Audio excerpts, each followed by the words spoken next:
From the opinion pages of the Wall Street Journal, this is Potomac Watch. The head of the Republican Senate campaign arm says that the GOP has a great shot at winning back the upper chamber in November. But as always, there are questions of candidate quality as we get into these Republican primaries. Welcome, I'm Kyle Peterson with the Wall Street Journal. We are joined today by my colleagues, editorial board member Monet Ukwe-Barua and columnist Kim Strassel. Welcome and happy Friday to one and all. Montana Senator Steve Daines is the head of the NRSC, the National Republican Senatorial Committee.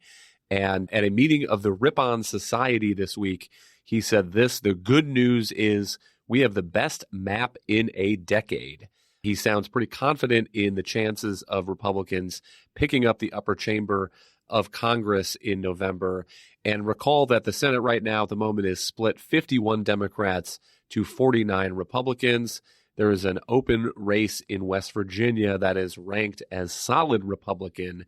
And so then we go to looking at these races that are ranked as toss-ups by the Political Report. Maybe the place to start is in Senator Daines' home state of Montana. And this is a piece of what he said at that Ripon Society meeting, explaining why he thinks Tim Sheehy is a strong Senate candidate to take on the incumbent Democrat Jon Tester. We'll go to Montana. We've got a great recruit there, Tim Sheehy.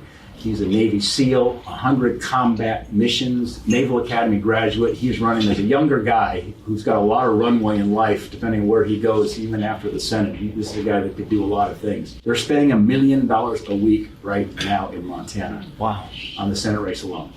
Primarily beating up Tim Sheehy and trying to prop up Jon Tester. They started doing that, by the way, in early November. When I was home for Thanksgiving, I thought it was October of 24. But Tim Sheehy could have a fight for that Republican nomination. One of the candidates that is leading in at least some of the polls is Congressman Matt Rosendale. And here he is on Steve Bannon's podcast this week, very much sounding like he intends to enter the Senate race as well. Steve Daines himself tried to convince me that I needed to tone it down. We're going back to Thanksgiving of 22. So over a year ago, he's like, you have to tone it down. You cannot be running for the United States Senate and be making the problems that you are in the House of Representatives. And I said, Steve, this is what the American people expect us to do. This is what they are craving, starving for us to do, for somebody up in this stinking town to be fighting for them. And he said to me, Matt, I've got billionaires that are going to spend a lot of money against you. What am I supposed to tell them? And I said, Steve, you tell them that I'm going to win the primary. I will be the nominee for United States Senate in Montana, and they better save their money for the general election. Monet, how do you size up this race in Montana, both the Republican primary, potentially between Sheehy and Rosendale, and then whether there is some weakness that is being shown by the incumbent Democrat Jon Tester? Well, the landscape seems to be changing by the day. And as you just mentioned, we faced a turning point over the past couple of days with Steve Daines coming out and again affirming his support for Tim Sheehy in the Republican primary for that Senate seat in their home state of Montana. And then Rosendale, probably prompted by what he was hearing from Steve Daines, deciding that now was the time for him to not formally declare, but really indicate that he's very close to jumping in the race here. And so the outcome is really being shaped by events that are going on day by day.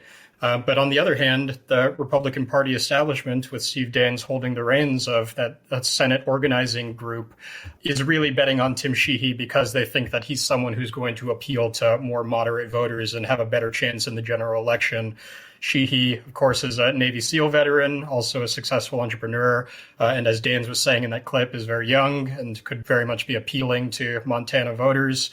And he has raised a lot of money and has been pouring a lot into advertising and has managed to build a firm lead against Rosendale in a hypothetical primary because he's been able to introduce himself to Montana voters despite Rosendale already being familiar. It does seem as if he's going to have a fight on his hands, both because Rosendale likely can count on the support of Trump if he gets in, and Trump will be able to help him to raise money and able to get his name in the airwaves. But Democrats are also pouring money into ad campaigns against Tim Sheehy in a sort of recapitulation of a strategy we've seen from them in the past few election cycles. They know Sheehy would be the more formidable candidate in the general election, and so they want to try to tar him as out of touch, et cetera, in the hope that Republican primary voters will nominate Matt Rosendale for the general. And so John Tester remains somewhat popular, but is likely going to face an uphill climb to be reelected in this year. But Republicans can make the chance of gaining that seat much easier if Sheehy is able to maintain his lead despite Rosendale's challenge, and if they move in the direction of nominating him for November. Kim, another one of these states ranked as a toss-up, but where Republicans might have a shot at defeating an incumbent Democratic senator is Ohio. What is the story there? Yeah, this is a really interesting one because Sherrod Brown, who is now the senior senator from Ohio, he's a Democrat. He's currently serving his third term. He's looked a bit untouchable in past elections, but Ohio has changed in recent years. It's certainly become more conservative. We had in the last election, J.D. Vance win the seat left there and managed to win it by a bigger margin than people actually thought that he was going to win by. There was a lot of concern, a lot of money that got poured in there, but he won quite comfortably in the end. You also have a situation where Sherrod Brown is in particularly seeing trouble with falling Democratic enthusiasm overall. But increasingly, he has long tried to have this kind of working man's liberal persona. And it's just not washing as well in these days when there's more focus on the economy, et cetera, because he really is an out and out progressive. And so what we've got going on the Republican side are three main contenders for the nomination. In this case, unlike in Montana, the NRSC and Daines have been much more hands-off and have publicly said that they'd like to see this situation sort itself out on the ground. Running is Secretary of State Frank LaRose. He is a former Green Beret. He would be the first Green Beret elected to Senate if he were to actually get the nomination and win. State Senator Matt Dolan and business person Bernie Moreno. Now, Moreno has very much cast himself as the Trump-like candidate. He has, in fact, earned Trump's endorsement. J.D. Vance has also endorsed Moreno. The candidates had their first statewide debate just this past Monday. It was very bitter, lots of accusations. But you do see a kind of an interesting divide there. Frank LaRose and Moreno are more on the sort of conservative side of things. I would call Matt Dolan a little bit more of a more moderate conservative. A lot of differences on stage about how tough everybody was, for instance, on immigration, on how people viewed the current Trump lawsuits that have been brought against him. A lot of discussion about different ideas for how to handle the economy.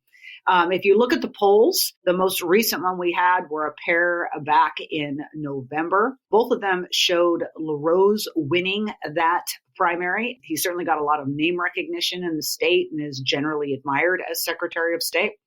In one poll, he was winning by 3, and another one, he was winning by 10. Also, interestingly, one of those polls, now it was by a Democratic polling firm, which might have an interest in making things look really close because it's a good way to get donations, to get Democrats fired up. But it showed Brown barely beating Dolan by only 1 point and tied with LaRose at 46. Another poll from that month showed Brown beating Dolan and LaRose, but only by a few points in each situation. So he's certainly got a race on his hands. Hang tight. We'll be right back with a peek at Arizona. Welcome back. I'll take Arizona, and this is a fascinating race because it looks like it might end up being a three-way race in a way that you would think would redound to the benefit of the Republican candidate. So there we have the incumbent Senator Kyrsten Sinema, who was elected as a Democrat, but then left the Democratic Party and is now an independent. And she is being challenged by Democratic Congressman Ruben Gallego. And so that is a situation that you would imagine would be helpful to whoever ends up being the Republican nominee, because you have two candidates that have at least some sort of appeal to Democrats, progressives, the left side of the voting bloc, which should allow a Republican to pick up the rest and let those two fight it out and split their base in some fashion. But the challenge is that the leading candidate for the Republican nomination is Kari Lake, who lost the 2022 Arizona gubernatorial race narrowly, claimed that election was stolen, went repeatedly to court arguing it was stolen, lost those court cases, and has been a polarizing figure in the state and among Republicans. My view of the data of that 2022 gubernatorial race was that Lake lost because she specifically alienated a section of Arizona Republicans, saying negative things about John McCain. People have their disagreements with John McCain, but he is a Republican senator who repeatedly won Arizona over the course of his career. And I'm not sure the wisdom of practicing the politics of subtraction and urging John McCain supporters to get out instead of welcoming them into your campaign. And we have a similar sort of situation now playing out here in Arizona this week. There was an audio tape that was leaked to the media, and in it you can hear Kari Lake having a private conversation with the then chair of the Arizona Republican Party. This was a tape that was reportedly taken in March of 2023. And the chair of the party is urging Kari Lake to take a break from politics, sit this 2024 Senate race out, maybe run for governor again in 2026. Here's a piece of what he says. What do they want me to do? You want me to stay out for 2 years. But, let me tell you what I can offer you. But, I said, you can do whatever you want. It's talking head, this and that. So, the ask of me was, it's kind of funny. So, the ask I got today from back east was, there's a state between us. Is there any companies out there or something that could just put her on the payroll and give her, to keep her out? And I said, well, what do you want to do? Whatever we need to do. That strikes me as kind of a ham-handed ask. But I imagine that this kind of thing probably quietly happens often, that there is candidate recruitment, party chairs, party bigwigs are trying to figure out who they can get to run. Can we get this person to run? Can we get this person to skip this race? Can we find something for them to do and get them to run in the next race where they might be more suited, just given the office that is being sought or the electorate in that year? It is notable, though, that 9 months before the election now, you have a situation where this is the chair of the Arizona Republican Party. His name is Jeff DeWitt, has now resigned. He has put out a statement saying that this was not any sort of attempt to bribe Kari Lake, decrying it as a betrayal of trust, saying that this was an open, unguarded exchange between friends in the living room of her house, adding that it occurred while I was actually employing Lake in my private company. He also says that this is raises questions about who else Kari Lake has been recording. This is a piece of his letter, obviously a concern given how much interaction she has had with high-profile people, including President Trump. And it just raises the question of whether Republicans are going to go into this election busy fighting each other instead of fighting this Democratic duo of Kyrsten Sinema and Ruben Gallego. And looking at some of these polls of this three-way race, the latest one I'm seeing, January 5th, has Gallego up by 36% to 35% for Kari Lake, and then 17% for Kyrsten Sinema. And Monet, it seems like a repeat of a conversation we've had often on this podcast about candidate quality and the difficulty in some of these primary races of choosing candidates who are very able to appeal to the 10% of the electorate that votes in these primaries, but then end up struggling when you get to the general election and you have to attract moderates and independents and swing voters. Right. I think it's interesting to think of the GOP's Senate push over the past really decade and a half or so, in which a lot of conservative states have become more so, and some of these states that have tended to elect Republicans in the presidential election and still had Democratic senators, the GOP really for a long time was managing to gain ground with each successive election and peeling off some of these seats. And, You saw that in places like Missouri, where you had Claire McCaskill, a Democrat, holding that seat for a long time, who finally was defeated.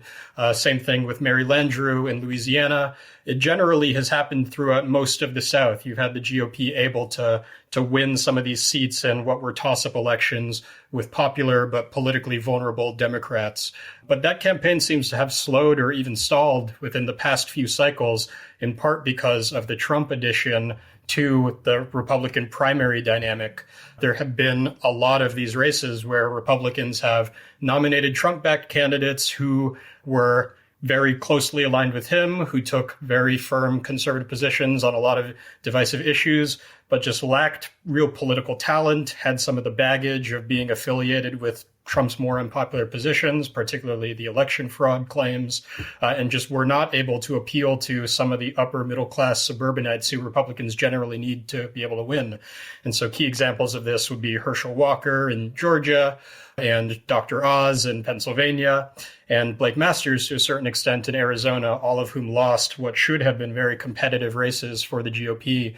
And so after 2020 and 2022, it seems like Mitch McConnell, Steve Daines, and some of the other members of the Republican organization in the Senate to compete and raise money for some of these races were prioritizing on trying to recruit quality candidates very early, trying to make sure that they would be supported financially, be able to get their name out there and potentially compete with Trump-backed adversaries.